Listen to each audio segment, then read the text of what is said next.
Assalamualaikum warahmatullahi wabarakatuh. Perkenalkan, nama saya Firdalis Ada dari STR LPL kelas B. Di sini saya akan menjelaskan tentang alat reproduksi laki-laki dan juga perempuan. Di sini saya akan menjelaskan dulu alat reproduksi pada bagian laki-laki. Alat reproduksi laki-laki dibagi menjadi dua bagian. Yang pertama, alat reproduksi luar atau eksternal, dan juga alat reproduksi bagian dalam atau internal. Yang pertama, alat reproduksi luar atau eksternal adalah alat reproduksi yang terletak pada bagian luar dan dapat diamati secara langsung. Yang pertama, ada penis. Penis adalah sebagai saluran kencing atau urin dan juga sebagai saluran sperma yang terbentuk dari otot yang tidak bertulang. Pada bagian penis terdapat bagian root atau penopang utama penis, body penis, dan juga glans.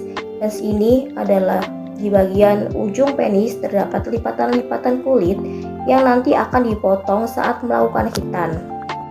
Pada bagian terdekat penis terdapat kantong yang terlihat seperti lipatan-lipatan kulit yang disebut dengan skortum. Pada skortum ini terdapat dua buah testis yang berbentuk seperti telur. Fungsi skrotum ini untuk menjaga suhu testis agar sesuai untuk produksi sperma. Selanjutnya di sini saya akan menjelaskan alat reproduksi laki-laki pada bagian dalam atau internal, yaitu alat reproduksi yang terletak pada bagian dalam tubuh dan tidak dapat diamati secara langsung, antara lain testis, saluran sperma, uretra, dan kelenjar reproduksi. Yang pertama, testis. Organ reproduksi yang berbentuk bulat telur berjumlah 2 buah atau 1 pasang dan terdapat dalam skrotum itu tadi.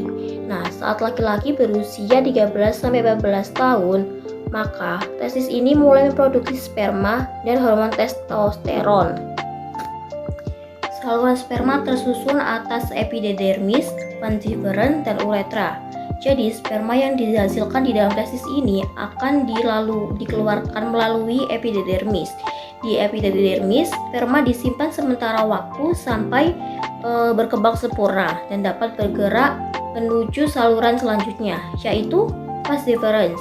Vas deferens ini merupakan saluran yang menghubungkan antara epididymis dan uretra, berfungsi sebagai saluran sperma menuju uretra. Selanjutnya uretra, yaitu saluran akhir sperma dan urin yang terdapat di dalam penis. Selanjutnya kelenjar reproduksi laki-laki berfungsi untuk memproduksi cairan yang nantinya akan bercampur dengan sel sperma menjadi mani. Kelenjar reproduksi ini antara lain seperti vesicula seminalis, kelenjar prostat, dan kelenjar berburetra. Vesicula seminalis yaitu sepasang kelenjar yang tempatnya berada di belakang kandung kemih dan terdapat di atas kelenjar prostat yang berfungsi sebagai memproduksi cairan mani, menjaga pH normal, dan sebagai penyedia nutrisi sperma.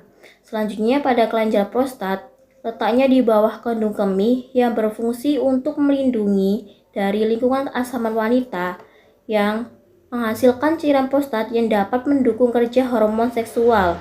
Selanjutnya, kelenjar berburetra yang berada di pangkal penis yang berfungsi sebagai pelumas, pembersih udara, dan penetrasi cairan praejakulasi.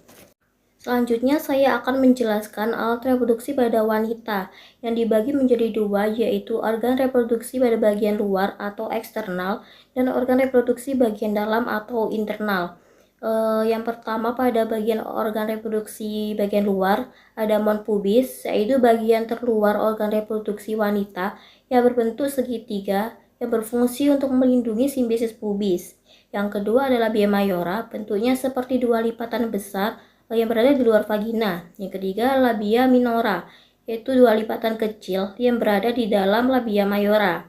Selanjutnya ada klitoris, yaitu bentuknya kecil seperti kacang yang terdapat banyak saraf yang sangat peka terhadap rangsangan.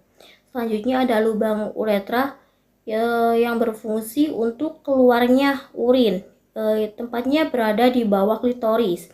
Selanjutnya pada lubang vagina berada di bawah lubang uretra yang berfungsinya sebagai jalan keluarnya darah saat wanita sedang menstruasi dan lahirnya bayi saat persalinan. Selanjutnya saya akan menjelaskan organ reproduksi wanita pada bagian dalam atau eksternal. Yang pertama ada vagina, berbentuk seperti tabung yang menghubungkan antara vulva dan serviks, yang berfungsi sebagai jalur keluarnya menstruasi bayi pada saat persalinan dan juga hubungan seksual. Yang kedua ada serviks, yang menghubungkan vagina dan rahim, yang berfungsi menghasilkan lendir dan menjaga kelembapan dan keasaman pada vagina. Selanjutnya ada ovarium, yang berbentuk oval dan ada di sisi kanan dan sisi kiri rahim, yang berfungsi untuk memproduksi dan menghasilkan sel telur, mengatur siklus menstruasi dan siklus hormon seperti ada estrogen dan progesteron. Selanjutnya tuba fallopi, yang berjumlah sebasang satu kanan dan satu kiri, yang berbentuk mempanjang dari uterus, yang berfungsi membawa sel telur dari infundibulum ke rahim dan terjadi fertilisasi atau pembuahan. Jadi setelah fertilisasi, saluran telur ini menyalurkan zigot menuju uterus. Uterus adalah organ yang memiliki dinding tebal yang berbentuk seperti buah pir yang terbalik, yang berfungsi sebagai tempat perkembangan janin.